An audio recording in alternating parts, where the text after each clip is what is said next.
Olá, as pessoas sofrem, as pessoas sentem dor e muitas vezes nem sabem por onde sai a dor e de onde ela vem e como evitar a dor. E é isso que nós vamos discutir hoje, a questão de lidar com a dor, a questão de lidar com o sofrimento e a questão, vamos alinhar também com a questão do perdão, porque no fim, para chegarmos ao perdão, começa a questão da dor, de mágoa, a questão das ofensas, não sei quanto, etc. E na verdade, isso mostra que nós estamos a vir de uma dimensão de egoísmo, de muito egoísmo, em que, mesmo cientificamente, a gente pode encontrar artigos que relatam a questão de onde as pessoas vêm na antiguidade. Elas giravam, a vida delas girava muito em torno de si. Não girava em torno das outras pessoas, não girava em torno do meio ambiente, não girava em torno de mais nada, senão a questão da sobrevivência. O respirar de um homem implicava necessariamente o respirar de si próprio e mais nada. E é por isso que tudo era motivo de conflito na antiguidade. E o tempo foi passando, conforme podemos analisar. Hoje em dia nós temos várias campanhas pró-ambientais, temos várias campanhas pró-recursos, direitos humanos, nós incentivamos a paz e prontos. Isso mostra que há uma digressão que está sendo feita do particular egoísta para o geral amoroso. Então estamos a abrir espaço para mais pessoas entrarem na nossa vida, estamos a abrir espaço para mais possibilidades de entrarem na nossa vida, estamos a abrir espaço para um mundo integrado. Eu penso em mim, mas não penso em mim. Penso em mim, penso em todos. Penso no impacto positivo que eu sou para os outros. Este é um trabalho que a humanidade, as almas, vão fazendo assim gradualmente. Então não custa muito para nós olharmos para há 3.000 anos e olharmos para hoje. Hoje tu entras numa igreja e ouves alguns discursos de pessoas que falam do verdadeiro amor, que já conheceram esta fonte, que já descobriram essa fonte. Se tu fores para a altura em que Jesus pregava há 2.000 anos, tu percebes que até os próprios discípulos que andavam com ele, a forma como depois tentaram dar seguimento à obra de Jesus foi extremamente egoísta. E é mesmo por isso que alguns deles terminaram da forma como terminaram. Quem olha para aquilo, biblicamente, pode pensar que é por causa do tamanho da autoentrega que eles tinham. Mas também podemos ver que o tempo que os discípulos levaram depois da morte de Jesus e o tempo que Jesus levou a fazer aquele trabalho dele são tempos totalmente discrepantes. Jesus puxou mais tempo em termos de como ele fazia, como ele pregava, como ele ensinava, mas os discípulos foram muito radicais e eles de alguma forma não conseguiram alinhar-se para o nível de conhecimento que Jesus tinha e que lhe ajudou a conduzir o rebanho dele até o nível que conduziu e deixar o legado que deixou. Isto pode parecer um bocadinho distante, mas chamo este exemplo para fazer perceber o problema da questão da percepção. Se nós temos percepção dificultuosa em relação aos fatos, vamos cometer uma série de erros, um atrás de outro. E então, quando nós olhamos para a questão da dor, não é? Por exemplo, existe dor física, existe dor mental, existem muitas outras dores. Mas vamos pegar, por exemplo, a dor física. Se eu piso no chão e tem um prego lá afiado e ele fura, não é? De alguma forma, existe uma fisiologia que explica aquela dor, que não é que nos interessa neste momento. Nós estamos preocupados em compreender o porquê de as pessoas terem construído um conhecimento denso negro sobre magoar-se. Eu conheço uma moça hoje, ela, por exemplo, relaciona-se comigo durante 2 anos e depois conhece outra pessoa, por exemplo, no meio deste percurso e ela vai-se. E eu guardo mágoa. Eu guardo a mágoa onde? Em mim. Aquela moça de repente nem faz ideia da catástrofe que é o que ela deixou para mim depois de ter partido para um novo relacionamento. Mas ela partiu inocentemente porque queria ir para lá. E ela foi porque estava à procura de alguma coisa que a faria bem. Seguiu o caminho do coração dela e foi-se. E eu, porque tinha pensado que ela era a única mulher que eu poderia viver com ela, então eu comecei a construir um perfil, comecei a construir uma vida, comecei a construir uma série de coisas dentro de mim, talvez sem um conhecimento dela. E então são essas coisas que depois acabam por me aterrorizar durante anos e anos, e mesmo quando eu encontro aquela moça, fica uma situação totalmente constrangedora. Não se difere do que acontece com quando a gente perde alguém, quando a gente perde um ente querido. O que acontece na verdade, a dor vem da vida que nós depositamos naquela pessoa.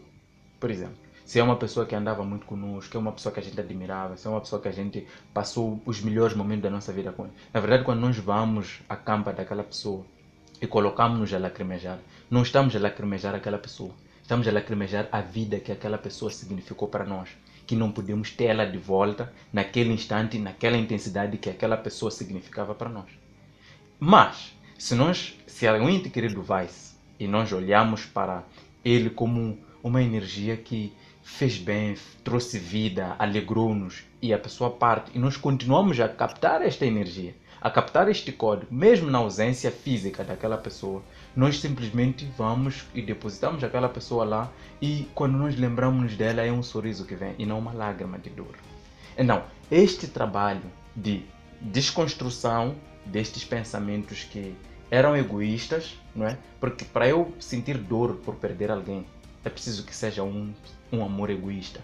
Se for um amor livre, é um amor que deixa ir. Do mesmo jeito que eu deixaria a moça de quem falei ir em paz, e ainda desejar-lhe bem, ainda abençoar-lhe, é do mesmo jeito que eu teria que deixar um ente querido ir em paz.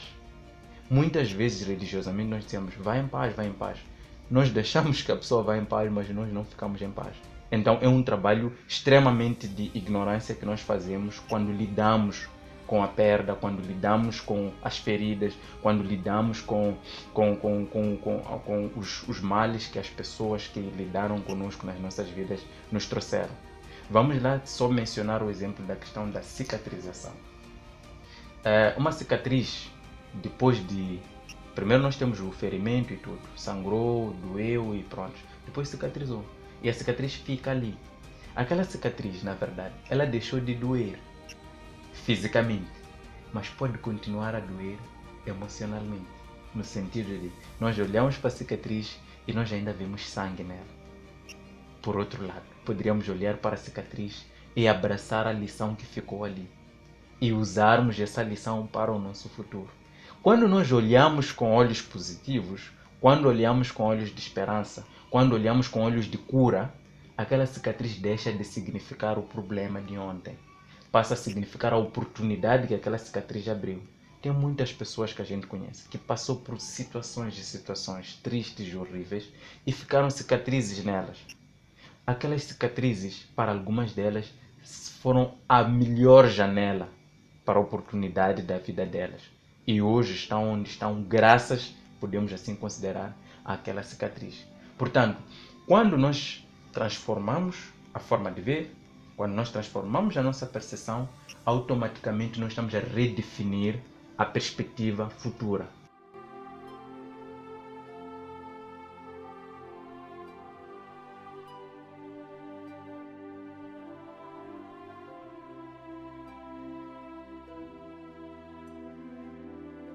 A questão da dor, algumas dores são inevitáveis, certos sofrimentos são inevitáveis, mas o que queremos abordar é algumas dores que são desnecessárias passar. Então há dores que são totalmente desnecessárias você passar, há sofrimento que não há necessidade de passar por ela, porque simplesmente é um peso demais, não dá, e é possível evitar. Por exemplo, nós temos que ver a questão, conforme ele já estava a abordar a questão das origens da dor, que muitas vezes a dor ou o sofrimento, muitas das vezes é por causa da forma como a gente vê as coisas. A maneira como eu olho uma situação ou entendo uma situação, por exemplo, a maneira como eu vejo a morte, vai criar a intensidade ou a gravidade com a qual, quando uma pessoa se perde, por exemplo, sinta uma dor, e talvez até eu possa morrer também, que eu prefiro também morrer do que eu viver. Então, a perda, a forma como você vai lidar com a perda, depende da maneira como você percebe o que é perder. Para uma pessoa que, por exemplo, percebe que perder não existe, ou perder não existe, ninguém perde na vida, então se a pessoa perde, isso não vai lhe afetar muito. Como ser humano, vai sentir uma dor ligeira, vai ser um momento simples, mas no fim vai ultrapassar com tanta facilidade. Mas para outra pessoa, talvez vai carregar isso para o resto da sua vida, talvez nunca vai se reencontrar, criar uma nova família, ou criar um novo horizonte para si mesmo, simplesmente por um episódio que aconteceu simplesmente há 10 anos atrás. Há muitas pessoas que, por exemplo, estão estagnadas onde estão por uma situação que aconteceu talvez há 20 anos atrás, mas eles ainda carregam aquela situação até hoje. Então, nessa situação, é ali que onde parte, se tudo, na verdade, o que nós sofremos muitas das vezes é um processo psicológico, é um processo que está pela maneira como a gente olha a questão. E aí entra na questão das ofensas. E eu me magoasse com alguém, tem muito a ver com a maneira como eu percebo o assunto, por exemplo. Vamos dar o exemplo do insulto. Posso dar caso em que um insulto muito comum entre amigos é suca, por exemplo. Se eu digo para ele, suca você, por exemplo, nós já rimos aqui, porque a energia que eu estou a transmitir para ele é simplesmente de brincadeira. Ele percebe que aqui eu estou a brincar e ele nem vai zangar com isso. Mas a mesma palavra eu posso aplicar e causar talvez dor na outra pessoa, porque a outra pessoa sente como um insulto, simplesmente por causa da diferença das energias que estão contidas naquela palavra. A palavra é a mesma, mas a frequência ou a intensidade que é carregada é diferente. Mas não é só isso, porque o mesmo insulto para uma pessoa A podia causar dor, mas para uma pessoa B podia simplesmente não ter nenhum afeto. A diferença está onde? Está na maneira como percebe outra pessoa, na maneira como a pessoa percebe o que é uma ofensa. Então, quanto mais uma pessoa for egoísta, em termos de sua percepção, olhar em torno de tudo, em torno de si, em tudo que acontece na sua vida, mais a pessoa sofre. Então, qualquer coisa, qualquer palavra que é dirigida, ela olha em termos negativos, que talvez isso vai me magoar. Facilmente tem um ego sensível. Então, quando uma pessoa é muito egoísta, seu ego é muito sensível, de tal forma que qualquer coisa que aconteça terá que lhe magoar muito. É ali, na mágoa, que entra essa questão do perdão. Porque se não existisse a dor, a mágoa, o sofrimento que as pessoas sentem em relação às outras pessoas, nem iríamos discutir a questão de perdoar. Então, é ali que entra a questão de perdoar. Então, as pessoas são ditas que têm que perdoar umas das outras, mesmo no meio da dor. Então, quando você sabe gerenciar, quando você muda a percepção que você tem de uma coisa, por exemplo, ele falava de um exemplo de, por exemplo, que você convive com uma moça e a moça simplesmente abandona e vai. Se eu percebo de que aquilo é uma vida, na verdade, não sou eu. A moça é uma vida e eu sou uma vida. E de alguma forma nós, como uma vida, a outra moça, estamos apenas para nós partilharmos as ideias, estamos mais para aprendermos na vida um com o outro. Então chega um momento, um tempo, que a pessoa sente que já não tem muito para me dar. Hoje eu já não tenho muito para dar. A pessoa tem que ir. Então eu deveria respeitar isso. Que é o momento, no fim, que a pessoa está no seu percurso. Então eu deveria deixar ir e não ser problema. E isso não me deixaria magoado. Pelo contrário, eu iria deixar ir com todo o amor e desejar a maior felicidade do mundo. Mas, por outro lado, a outra pessoa pode olhar isso como o início de um sofrimento muito grande. Depois de tudo que eu te dei na vida, depois de todo o trabalho que eu fiz para ti e você me paga assim, simplesmente você me deixa e vai embora, porque sente que tem outra pessoa melhor que pode dar mais felicidade. É ali que começa o sofrimento. Eu vou sofrer, eu vou chorar, eu talvez, se eu conseguir não tomar a táxi até melhor, porque muitas vezes outras até chegam a tomar a táxi. Mas o problema está onde? O fenômeno poderia ter acontecido com qualquer outra pessoa, mas o problema é um processo psíquico que está acontecendo na sua mente por causa da forma como você vê a coisa. Então, se você vai numa igreja, ou vai encontrar um amigo, vai tentar procurar um conselho, vai dizer que você tem que perdoar. E você ainda até quer, na verdade você não quer sentir a dor, você até luta para não sentir a mágoa, mas ela está lá e você vai lutar com isso, vai tentar perdoar, vai tentar não perdoar, aqui, acolá. Há outras pessoas que decidem perdoar, elas se esforçam para perdoar. Há outras pessoas que dizem simplesmente, eu não posso perdoar, não posso tolerar isto. Estás a ver uma coisa, a palavra está sendo aplicada. Eu não tolero isso. Quanto uma pessoa não ser muito tolerante, mais egoísta é. Quanto uma pessoa é muito amorosa, mais tolerante é. Então, geralmente as pessoas que não toleram são as pessoas que mais sofrem, porque qualquer coisa que lhes aconteça na vida, por mais pequena que seja, lhes afeta emocionalmente. E eles estão constantemente em sofrimento. Até outras pessoas ao seu redor podem não ter noção do sofrimento que estão causados por essa pessoa, mas secretamente essa pessoa está a sofrer.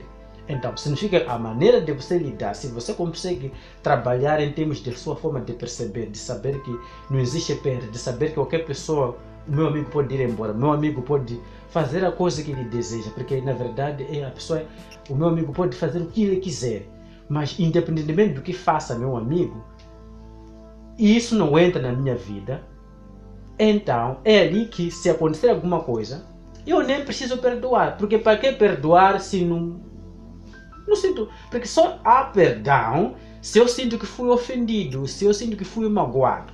Mas muitas vezes a mágoa, na verdade, é o que me magoei a mim mesmo por causa da forma como eu percebo. Por exemplo, neste caso, um exemplo de ser meu amigo. Eu me apeguei tanto ao meu amigo de tal forma que era o fim da minha vida. No dia que o meu amigo diz que faz uma coisa de errada, ou sei lá, dependendo da convivência, ele vai embora. Eu vou sentir um vazio, vou sentir como uma clivagem. E isto vai deixar com que eu fique tão magoado, mas tão magoado mesmo, que necessite de eu perdoar o meu amigo. Mas o que vai acontecer é que, no fim da história, vai ser muito difícil essa questão de perdoar. Até que às vezes, se você tivesse trabalhado antes, na forma de perceber antes, talvez nem ia chegar a ver separação, mas no fim você ia dizer que não há nada a perdoar, porque não me fez nada de mal. Então, muitas das vezes, a questão da dor ou de querer perdoar outra pessoa tem muito a ver, porque eu sinto que fui lesionado. Mas na verdade, você sente que foi lesionado pela sua maneira de perceber o certo e o errado. Porque você percebe muito, tudo está em torno mais de errado, erro, mal. É por isso qualquer coisa que aconteça, por mais ligeira que seja, e isso causará uma dor, uma mágoa. E isso vai necessitar de perdão, ou talvez você nunca perdoe essa pessoa.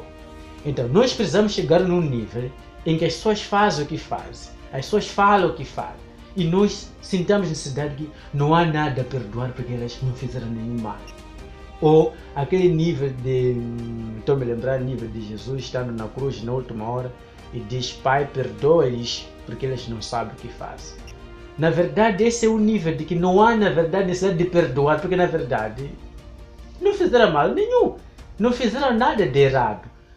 Essa percepção é um estado muito de uma evolução, de uma maturidade espiritual muito elevada, em que você só vive num estado de alegria, que não há nada que as pessoas façam, que as pessoas possam fazer ao seu redor, que possa afetar o seu estado interno, a ponto de te perturbar e você necessita de invocar o perdão.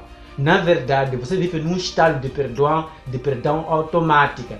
Em qualquer coisa que as pessoas fazem, automaticamente neutraliza. Então você simplesmente diz que te perdoei, está tudo bem. Porque você, na verdade, não foi magoado. E isso nos devolve para um problema de base, que é a questão do apego.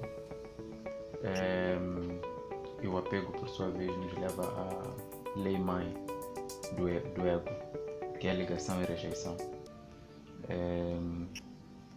Tu, eventualmente, das por ti, nasceste naquela família. Então, aquela família tem posses e tal, começas a te apegar às condições que estão lá, às pessoas que estão lá, ao estilo de vida que está lá. E então, no dia que aquilo tudo acaba, és colocado num outro ambiente, tens que passar pelo processo de aceitação, não é?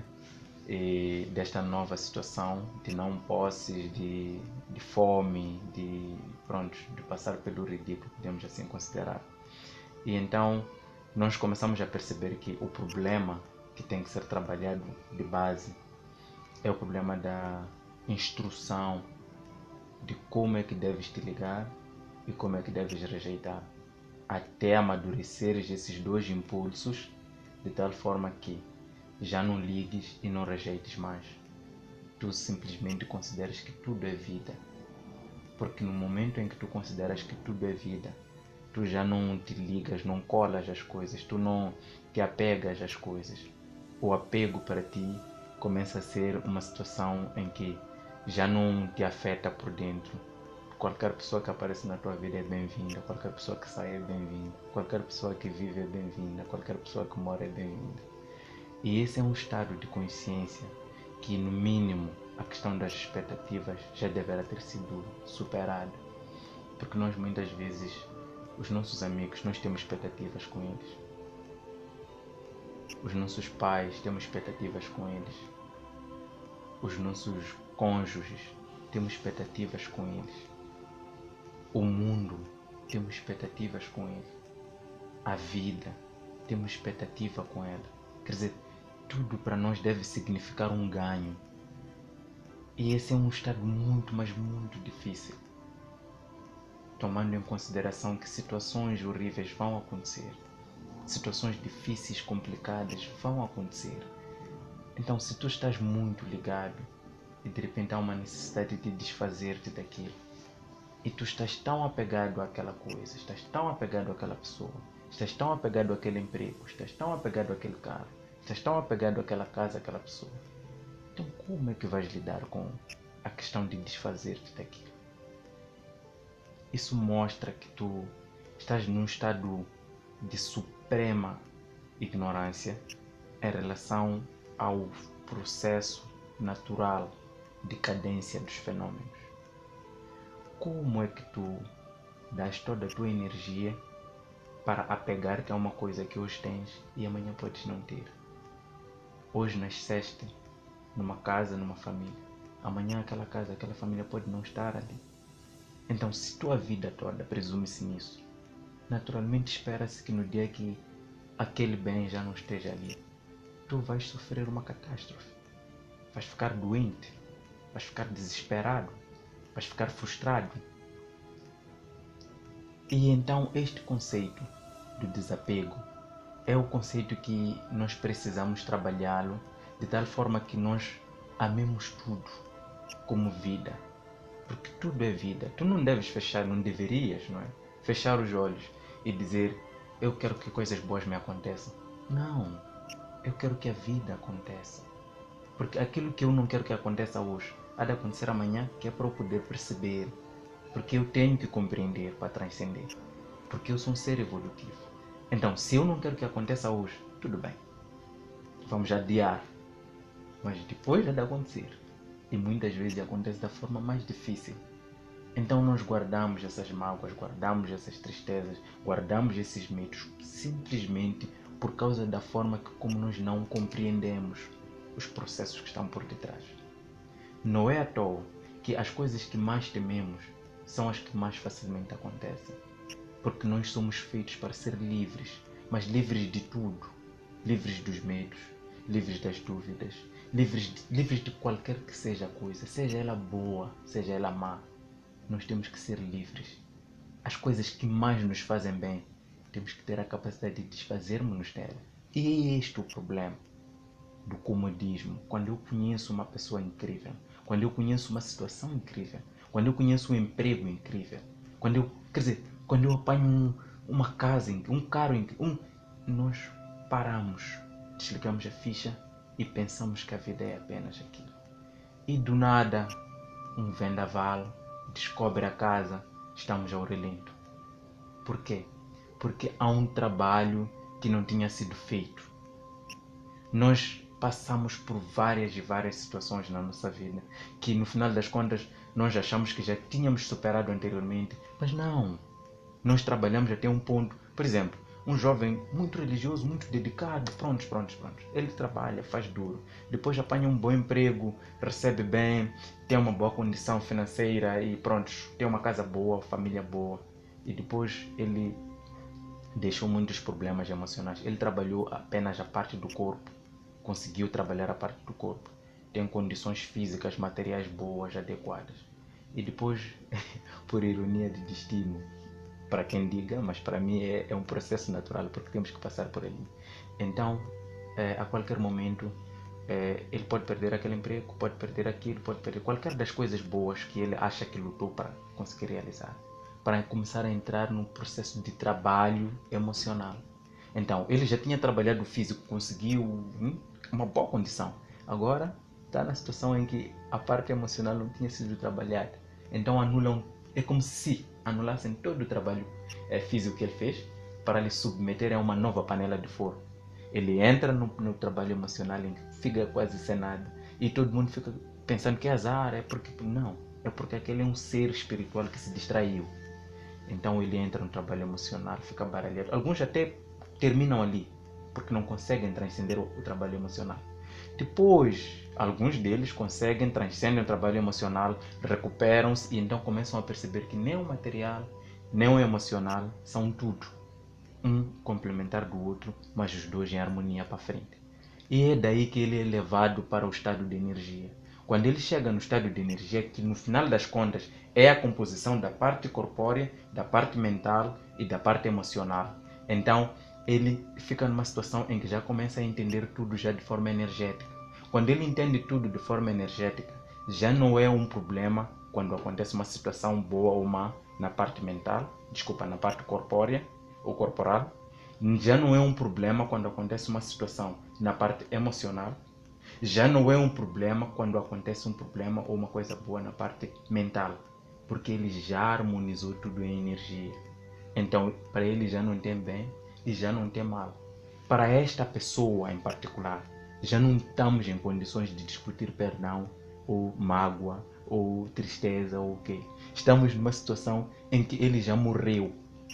É uma auto-entrega. É uma pessoa que, como dizia Jesus na altura, vocês devem morrer para vocês mesmos e renascerem para mim ou para a cruz. Então, é um recomeço, é uma nova possibilidade de ver as coisas.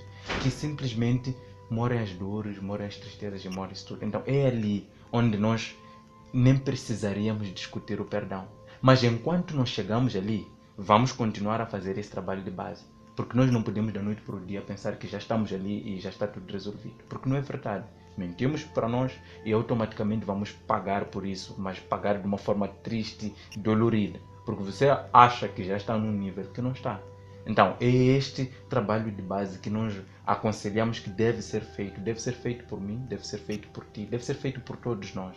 E sempre que você estiver numa situação em que vê alguém que acha que superou uma coisa enquanto não, tenta interferir, tenta ajudar, não é? Que é para podermos todos desenvolver num nível mais ou menos adequado em relação a esta questão psicológica e emocional. Se tiver alguma pergunta, é só comentar aqui embaixo e nós vamos trazer mais sessões e vamos responder as perguntas de acordo com o nosso ponto de vista. E você é bem-vindo também a estar conosco em nossas sessões e nossos debates.